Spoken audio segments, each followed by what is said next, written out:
आप लोगों ने केबीसी डेफिनेटली देखा होगा। दो तरह के कंटेस्टेंट्स मैं आप लोगों को बताता हूं। एक ऐसा कंटेस्टेंट है जो 6,40,000 मतलब दूसरे पड़ाव तक पहुंचता है अपनी सारी लाइफलाइन गवा के, और एक है जो 6,40,000 पर पहुंचता है with all the lifelines intact.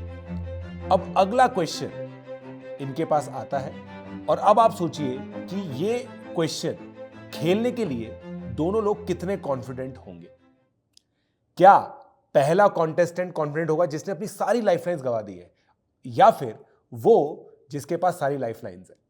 और अब आप लोगों को यह क्वेश्चन सोचना है कि जब बिग बी इन दोनों को ये ऑप्शन देंगे कि क्या आप ये गेम खेलना चाहते हैं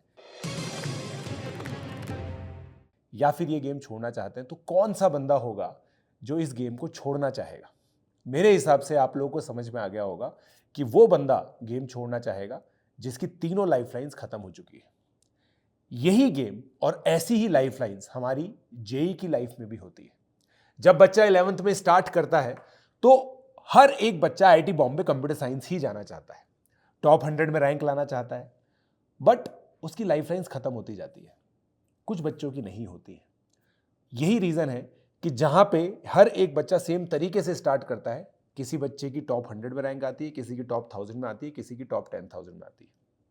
बट सर ये लाइफलाइन है क्या, और हमें किस तरीके से पता चलेगा, और आप बेसिकली कहना क्या चाहते हो?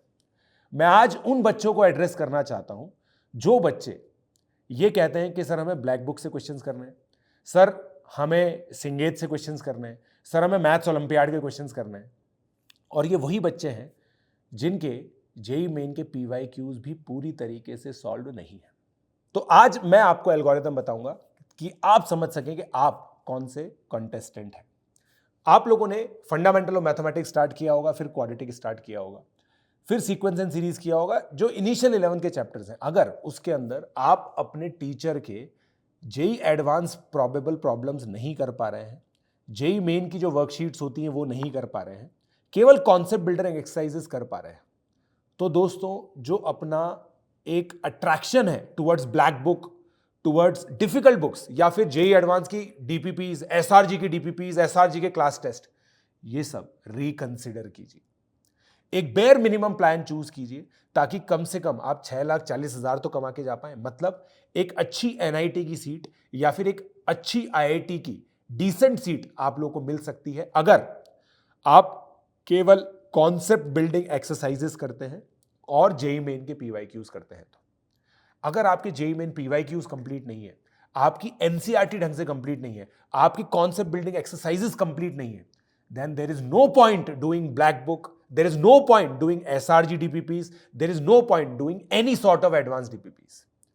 और दोस्तों मैं आपको एक चीज बताता हूं, अगर आप ये चीज करते गए ना पूरी 11th क्लास के अंदर, ट्रिग्नोमेट्री आपने कर लिया इस मैकेनिज्म से, क्वाड्रेटिक आपने कर लिया इस मैकेनिज्म से, सीक्वेंस एंड सीरीज आपने इस मैकेनिज्म से कर लिया, कोऑर्डिनेट पूरी इस मैकेनिज्म से कर ली ना, तो हो सकता है 12th में आपका इतना फोकस आ जाए, आप इतना अच्छा कर जाए कि 12th में आप इनकी जो भी एडवांस चीजें आपने छोड़ी हुई है ना, वो सारी की सारी आप लोग कर लें, और 12th का जो भी चैप्टर्स हैं वो आप अच्छे से कर पाए।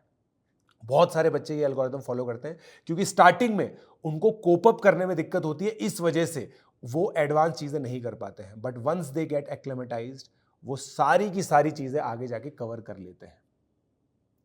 तो दोस्तों अपने पोटेंशियल को पहचानिए। हर एक बच्चा बहुत एडवांस डीपीपीज नहीं कर सकता है, एटलीस्ट स्टार्टिंग में। किसी भी दूसरे बच्चे को देख करके भ्रमित मत होइए।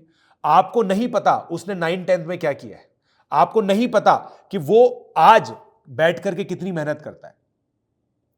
तो प्लीज अपने पोटेंशियल को पहचानते हुए यह सोचिए कि आप किस तरह के कॉन्टेस्टेंट हैं। और मैं आपको एक बहुत सिंपल चीज बता देता हूं, 48 मार्क्स पर भी 99 परसेंटाइल मैथमेटिक्स में आती है जेई मेन के अंदर। काफी सारे पेपर्स ऐसे होते हैं, और ये चीज सोचिएगा 25 में से 17 क्वेश्चन पीवाईक्यू बेस्ड आते हैं। तो एक बहुत इजी सॉल्यूशन आपके सामने है, और उस सॉल्यूशन को आप लेना नहीं चाहते हैं बस क्योंकि एक दूसरा कॉन्टेस्टेंट है जो कोई भी लाइफलाइन गवाए बिना बहुत अच्छा चल रहा है, और आप उसको देख रहे हैं, अपने आप को नहीं देख रहे हैं। दोस्तों याद रखिए, आपका कंपटीशन केवल अपने आप से है और किसी से भी नहीं है। Let's crack it.